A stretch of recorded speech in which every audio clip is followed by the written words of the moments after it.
जय हिंद। इस वीडियो में आज आप सीखेंगे वर्गमूल के बारे में। और वर्गमूल यानी स्क्वायर रूट। तो वर्गमूल कितने तरीक़ों से निकाला जाता है और कैसे निकाला जाता है, इन सब की डिटेल आज आप इस वीडियो में सीखेंगे। तो देखिए, वर्गमूल को बेसिक तरीके से 3 प्रकार से निकाला जाता है। कितने तरीक़ों से? 3 तरीके से। देखिए, वर्गमूल जो होता है इसको हम प्रथम बोलते हैं गुणनखंड विधि। गुणनखंड विधि, जिसको हम लोग बोलते हैं फैक्टराइजेशन मेथड। और एक होता है भाग विधि, और एक होता है ट्रिक, कि कैसे किसी भी ट्रिक से हम आसानी से वर्गमूल निकालें। तो इस वीडियो में आज हम कवर करेंगे गुणनखंड विधि क्या होती है और कैसे गुणनखंड विधि से वर्गमूल को निकाला जाता है।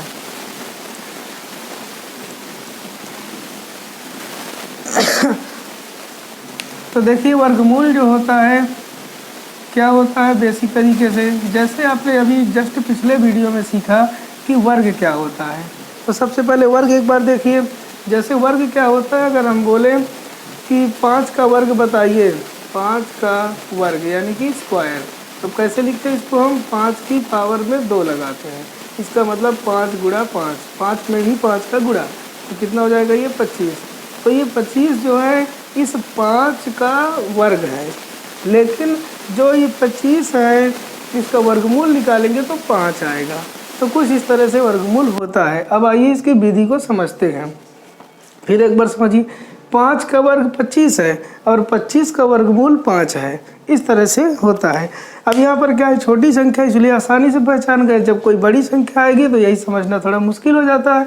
तो इसके लिए हम वर्गमूल की विधियों का यूज करते हैं।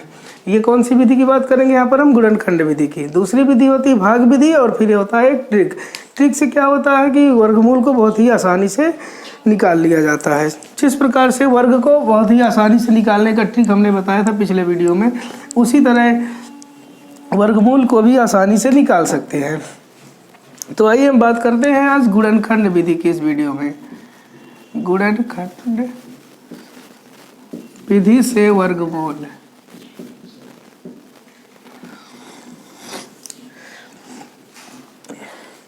अब देखिए, यहाँ पर हम कोई भी नंबर ले लें। जैसे मान लीजिए हम बोले 144 का वर्गमूल बताइए, तो क्या होता है 144 का वर्गमूल? वैसे अगर जिसको याद होगा 20 तक के वर्ग, उसको आसानी से पता चल गया होगा कि ये 12 का वर्ग है, तो इसका मतलब इसका वर्गमूल 12 आएगा।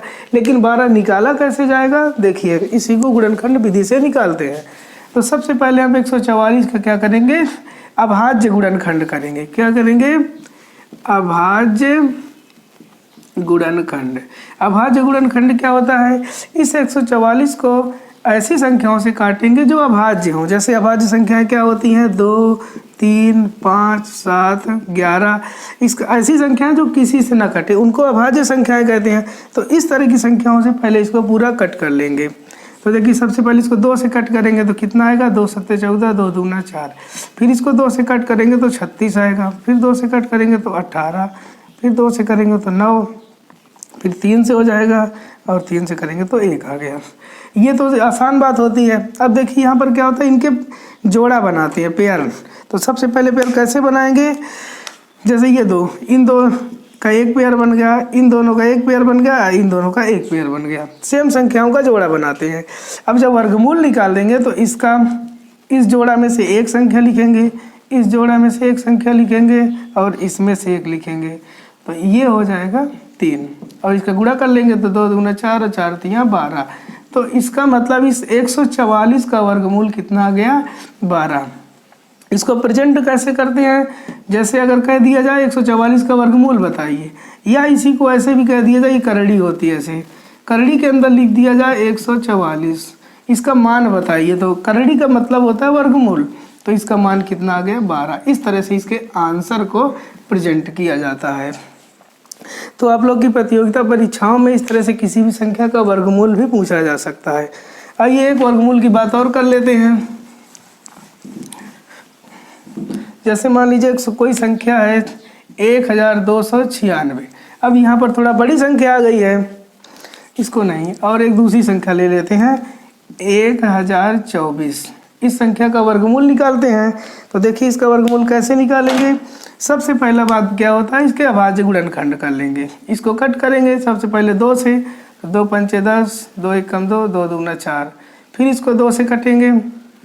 देखिए अगर आपको काटना नहीं आता तो आप इस 2 का इसमें भाग दे दीजिए तो ये आ जाएगा। कैसे, क्योंकि इस 2 का भाग हम 1024 में देंगे, तो 2 पंचे 10, ये कट गया। फिर यहाँ पर 2 उतारेंगे, फिर 2 एकम 2, ये भी कट गया। फिर 4 आएगा, तो 2 दूनी 4, ये यहाँ से खत्म। 512 है, वो यहाँ पर लिखा है।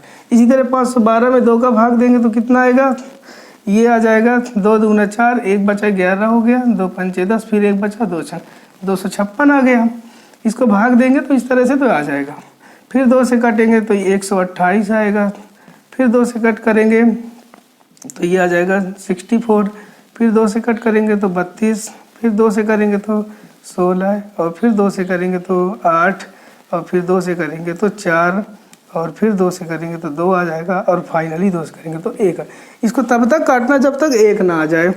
अब उसके बाद क्या करेंगे, अगला काम इसके हम पेयर बना लेंगे। जैसे एक पेयर ये बन गए, एक ये बन गए, एक ये बन गए, ये कंप्लीट पेयर बन। अगर कोई भी संख्या पूर्ण वर्ग होगी, इसका मतलब किसी न किसी संख्या का वर्ग होगी, तो उसका जोड़ा कंप्लीट बन गया, कोई भी संख्या बचेगी नहीं। अगर कोई संख्या बचती भी है तो उसके बारे में हम बता रहे हैं अभी। तो देखिए इसका वर्गमूल निकालना है हमको, यानी कि करड़ी के अंदर 1024 का मान चाहिए। तो क्या आएगा, इस जोड़ा से एक संख्या लिखेंगे, एक इस जोड़ा से लिखेंगे, एक इसमें से लिखेंगे, और फिर एक इसमें से और एक इसमें से।